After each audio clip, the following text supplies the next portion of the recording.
સ્વાગત છે. આજની આપણી આ ઊંડાણપૂર્વક ચર્ચાનો વિષય છે સમય. હા, સમય. શું તે ખરેખર અસ્તિત્વ ધરાવે છે? એટલે આપણે પેલી ઘડિયાળ શું કહે છે એનાથી થોડું આગળ વધીને વાત કરીએ. બરાબર. સમયનું મૂળભૂત સ્વરૂપ શું? એ કેવી રીતે કામ કરે અને આપણી ચેતના સાથે એનો શું સંબંધ છે? ઘણા બધા પ્રશ્નો છે. હા, આપણી પાસે જે માહિતી છે એ જુદી જુદી જગ્યાએથી છે. વિજ્ઞાન, દર્શન, આપણો પોતાનો અનુભવ. તો ચાલો આ બધામાંથી મુખ્ય વિચારો સમજવાનો પ્રયાસ કરીએ. ચોક્કસ. ક્યાંથી શરૂ કરીશું? વિજ્ઞાનથી શરૂ કરીએ. એક સાદો વિચાર તો એ છે કે સમય એટલે પરિવર્તનનું માપ. હા, બરાબર. જો કશું બદલાય જ નહીં તો પછી સમયનો કોઈ અર્થ જ નથી રહેતો. પણ આઈન્સ્ટાઈનનો જે સાપેક્ષતાવાદ છે એ આમાં શું નવું ઉમેરે છે? સાપેક્ષતાવાદ એ ખરેખર બહુ મોટો બદલાવ લાવ્યો. હા. એણે કહ્યું કે સમય બધા માટે સરખો નથી, નિરપેક્ષ નથી. ઓ. એ સ્થળ અને ગતિ પર આધાર રાખે છે. જેમ કે કોઈ વસ્તુ બહુ ઝડપથી ગતિ કરે અથવા તો ભારે ગુરુત્વાકર્ષણવાળી જગ્યાએ હોય. જેમ કે પૃથ્વી પર કે પછી બ્લેક હોલ પાસે. હા, બરાબર. એવી જગ્યાએ સમય ધીમો પડી જાય છે. આને ટાઈમ ડાયલેશન કહે છે. અચ્છા, ટાઈમ ડાયલેશન. એટલે ઇન્ટરસ્ટેલર ફિલ્મમાં જે બતાવ્યું હતું કે પેલા ભારે ગ્રહ પાસે ગયા તો સમય સાવ ધીમો થઈ ગયો. હા. એ ખાલી ફિલ્મની વાત નથી. ના ના, બિલકુલ નહીં. એક ગુરુત્વાકર્ષણીય સમય વિસ્તરણ એટલે કે ગ્રેવિટેશનલ ટાઈમ ડાયલેશન એનું એકદમ વાસ્તવિક ઉદાહરણ છે. ખરેખર. હા, આઈન્સ્ટાઈને એ પણ બતાવ્યું છે કે સમય અને સ્થળ એટલે કે સ્પેસ એ બંને એકબીજા સાથે જોડાયેલા છે. હા, સ્પેસ ટાઈમ વાળું કંઈક સાંભળ્યું છે. બરાબર. એ સ્પેસ ટાઈમનું એક લવચીક માળખું છે અને ગુરુત્વાકર્ષણ આ માળખાને વાળી શકે છે, જેનાથી સમયની ગતિ પર અસર પડે છે. આ તો ગજબ કહેવાય. પણ એક તરફ આઈન્સ્ટાઈન સમયને આમ વાળી રહ્યા છે અને બીજી બાજુ મેં એવું પણ વાંચ્યું છે કે ક્વોન્ટમ ભૌતિકશાસ્ત્ર કંઈક જુદું જ કહે છે. એ લોકો તો કદાચ સમયને માનતા જ નથી. એ વાત કેટલી સાચી છે? હા, એ પણ એક બહુ રસપ્રદ પાસું છે. ક્વોન્ટમ સ્તરે એટલે કે બ્રહ્માંડના જે સાવ નાનામાં નાના કણ અને બળ છે એ સ્તરે કેટલાક વૈજ્ઞાનિકો માને છે કે સમય કદાચ મૂળભૂત રીતે છે જ નહીં.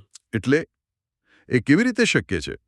એમ કહીએ કે એ કદાચ એક ઉભરતો ગુણધર્મ છે, ઇમર્જન્ટ પ્રોપર્ટી. ઉભરતો ગુણધર્મ. હા, જેમ કે પાણીના ઘણા અણુઓ ભેગા થાય ત્યારે ભીનાશનો અનુભવ થાય. એક અણુ ભીનો નથી હોતો. અચ્છા. એમ જ કદાચ મૂળભૂત ભૌતિક ઘટનાઓમાંથી આપણું મન સમયની ધારણા ઊભી કરતું હોય. કદાચ એ માત્ર એક બહુ જટિલ ભ્રમણા હોય. બાપરે, વિજ્ઞાનની આ વાતો તો મગજને ચક્રાવી દે એવી છે. સારું, પણ આપણા જે જૂના દર્શનશાસ્ત્રો છે, ભારતીય દર્શનમાં કાળની વાત આવે છે. ભૂત, વર્તમાન, ભવિષ્ય. એ આ વિશે શું કહે છે? હા, ભારતીય દર્શન અને ખાસ કરીને ઉપનિષદો એ એકદમ અલગ દ્રષ્ટિ આપે છે. શું કહે છે? તેઓ કહે છે કે ખરેખર વાસ્તવિક તો ફક્ત વર્તમાન ક્ષણ જ છે. આ જ ક્ષણ. માત્ર વર્તમાન. હા, ભૂતકાળ એ તો બસ સ્મૃતિમાં છે અને ભવિષ્ય એ તો આપણી કલ્પનામાં. જે અસ્તિત્વ ધરાવે છે એ ફક્ત આ હમણાં છે. એટલે જ જુઓ, શિવજીને મહાકાળ કહ્યા છે. હા, મહાકાળ. એનો અર્થ એ કે તેઓ સમયથી પર છે. સમયના નિયંત્રણમાં નથી, પણ સમય એમનામાં સમાયેલો છે. આ એવું સૂચવે છે કે સમયના બંધનમાંથી મુક્ત થવું એ ચેતનાની ઊંચી અવસ્થા છે. બહુ ઊંડી વાત છે.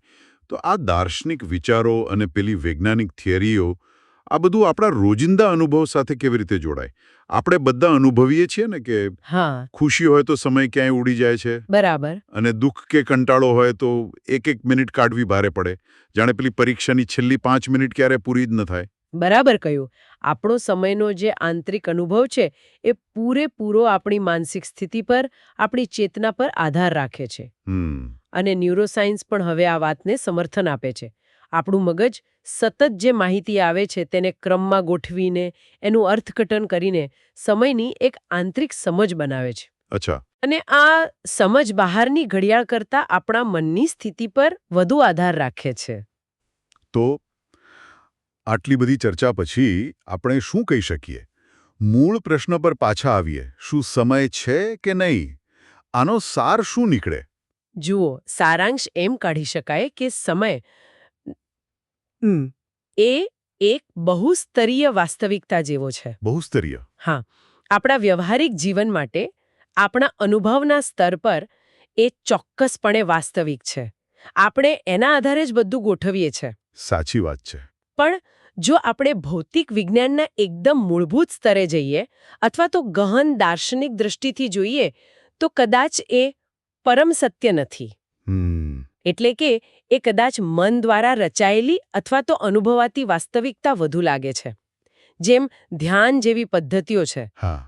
એના દ્વારા જ્યારે મન શાંત થાય, એકદમ વર્તમાન ક્ષણમાં સ્થિર થાય, ત્યારે પેલી સમયની પકડ ઢીલી પડતી હોય એવું લાગે, જાણે સમય ઓગળી રહ્યો હોય. ખરેખર સમય બહુ જ જટિલ અને આમ આકર્ષક ખ્યાલ છે. વિજ્ઞાન એને સાપેક્ષ ગણે છે, પરિવર્તનશીલ, સ્થળ સાથે જોડાયેલો. બરાબર. જ્યારે દર્શન અને આપણો પોતાનો અનુભવ એને ચેતના અને મનની સ્થિતિ સાથે જોડે છે. હા, અને અંતે કદાચ એક વિચાર સાથે આપણે આ ચર્ચા પૂરી કરી શકીએ. કયો વિચાર? જો સમય ખરેખર પરિવર્તન અને ચેતના સાથે આટલો ગાઢ રીતે જોડાયેલો હોય, તો પછી જ્યારે આપણી ચેતના પોતે બદલાય, રૂપાંતર પામે, વધુ જાગૃત બને કે એનો વિસ્તાર વધે, ત્યારે સમયની આપણી જે ધારણા છે એનું શું થતું હશે? શું વર્તમાન ક્ષણમાં પૂરેપૂરા જીવીને સમયથી પર થવાનો અનુભવ શક્ય છે? આ પ્રશ્નો કદાચ વધુ વિચારવા માટે છોડી શકાય. બહુ સરસ મુદ્દો. આના પર જરૂર વિચારવું રહ્યું.